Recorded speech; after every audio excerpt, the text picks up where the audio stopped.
And so I've been lucky. That's what I've done. Richard Linklater is one of those rare filmmakers That, it's not from his point of view or her point of view. whose work feels like a conversation rather than a spectacle. His films, quiet, thoughtful, often deceptively simple, observe life as it unfolds in real time. From Dazed and Confused to Before Sunrise and Boyhood, Linklater has built his career around authenticity, rhythm, and the poetry of everyday life. Now at 65, Linklater has opened up about the 10 films that shaped him most profoundly. I think I've seen that before. Is that original? The ones that guided his vision, informed his dialogue, and taught him what cinema could truly be. These aren't just his favorites. They are the pieces of art that made him the filmmaker he became. 1. Slacker, 1991. Although it's one of his own, Slacker remains a film that Linklater revisits as a touchstone, not for self-praise, but as a reminder of why he fell in love with filmmaking in the first place.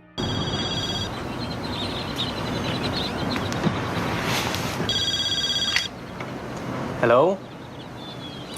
When he first conceived it, he was a 30-year-old dreamer in Austin, Texas, wandering through cafes, thrift stores, and late-night diners.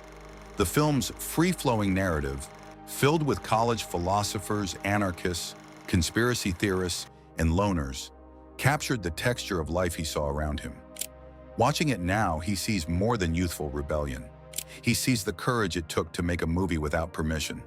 Slacker became a declaration that cinema didn't need permission to exist. 2.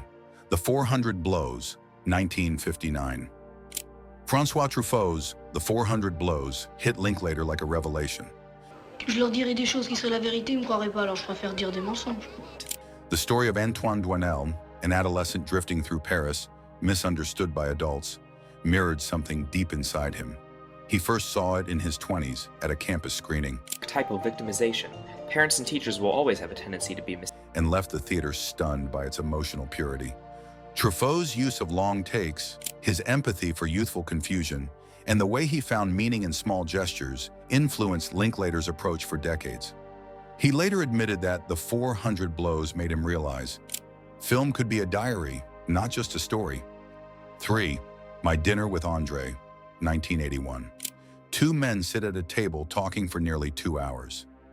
Only about 9 of us involved, mostly men, and we borrowed Dick Avedon's property out at Montauk. Nothing happens, and yet everything happens. Linklater fell in love with My Dinner with Andre precisely because it rejects cinematic convention. The film's entire tension lies in conversation, in the ebb and flow of thought. Linklater often references this film when discussing the Before trilogy. He admired how Louis Malle trusted language and performance over spectacle. Each one of us prepared some sort of event for the others, somehow in the spirit of All Souls' Eve. Watching Wallace Shawn and Andre Gregory dissect art, meaning, and the search for truth, Linklater found affirmation that film could be philosophical without being pretentious. Raging Bull, 1980. Martin Scorsese's brutal operatic masterpiece had a visceral impact on Linklater. The black and white cinematography, the rhythmic editing, the unflinching look at ego and self-destruction. Raging Bull was cinema as raw emotion. For Linklater, who tends toward introspection, Scorsese's intensity served as both inspiration and warning. It reminded him that truth in art often comes from exposing one's flaws. When he directed Before Midnight, exploring how love decays and rebuilds itself. 5. Tokyo Story, 1953. Yasujiro Ozu's Tokyo Story represents the kind of filmmaking Linklater reveres most: quiet, humane, transcendent in its simplicity.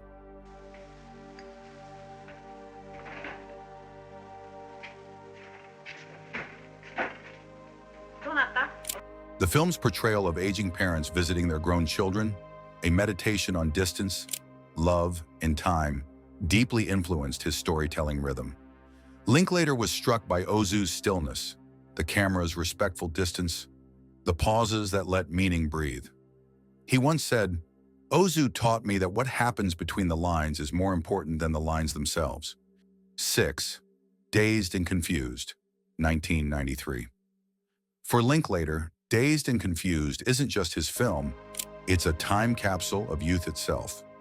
Set on the last day of school in 1976, it's packed with classic rock, teenage bravado, and fleeting epiphanies. He revisits it not out of nostalgia, but gratitude. The film taught him how to capture ensemble chaos, to choreograph conversations, glances, and moods without losing authenticity. It also showed him the value of music as narrative glue. He once reflected, "That movie was me trying to remember what it felt like to be young without irony." Every filmmaker has one project that defines their creative DNA. Dazed and Confused was his. 7. Before Sunrise, 1995. When he first envisioned Before Sunrise, Linklater wanted to make a movie about connection, about the magic of meeting someone who feels like a missing part of yourself. I think that's why so many people hate themselves. Seriously.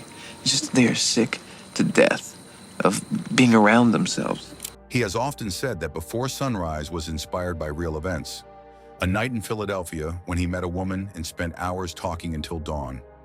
Rewatching the film years later, he's moved not just by Jesse and Celine's chemistry, but by how time itself has become a character.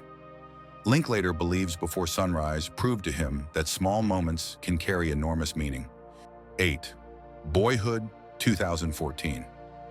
If there's one film that embodies Linklater's philosophy of cinema, it's Boyhood.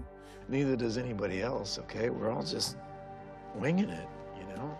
Shot over 12 years following a boy's journey from childhood to adulthood, it's less a film than a lived experience. Linklater lists it among his own favorites not out of pride, but because it confirmed a lifelong belief that time is the ultimate storyteller. Watching it now, he doesn't see actors. He sees people growing, changing, learning. 9. Waking Life, 2001. For Linklater, Waking Life is cinema's purest dream. The rotoscoped animation, the philosophical conversations. Hey, old man, what you doing up there? I'm not sure. You need any help getting down, sir? The fluid transitions between sleep and consciousness. It's a visual representation of his mind at play. He considers it among his favorite films because it liberated him from narrative structure altogether. That movie is about questioning, he said. It's me wondering, what if film could think? Watching it reminds him that storytelling doesn't always require logic. It requires sincerity. In Waking Life, ideas float, collide, dissolve.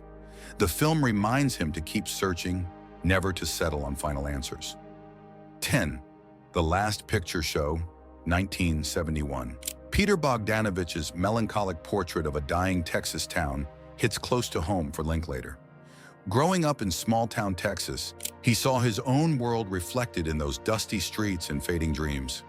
He has described The Last Picture Show as a perfect time capsule of American adolescence.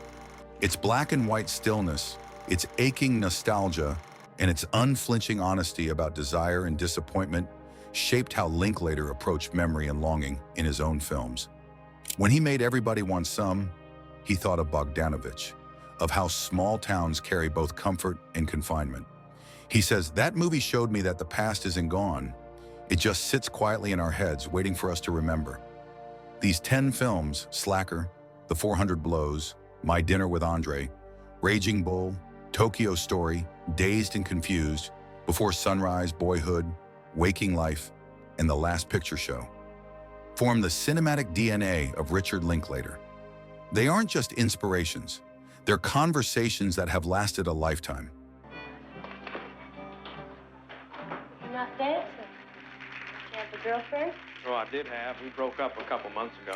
Each one taught him a different truth about patience, about imperfection, about the poetry of being alive. At 65, Linklater remains the philosopher of film, an artist who believes cinema isn't about explosions or spectacle, but about people talking, dreaming, remembering. His favorite films remind us that stories can be both small and infinite.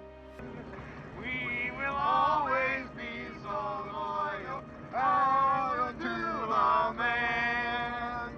That beauty lives in time passing, and that we're all just trying to make sense of it together. If you loved exploring Richard Linklater's favorite films, don't forget to like, subscribe, and hit the bell icon so you never miss another deep dive into the world of cinema. Because sometimes the quietest stories are the ones that echo the loudest.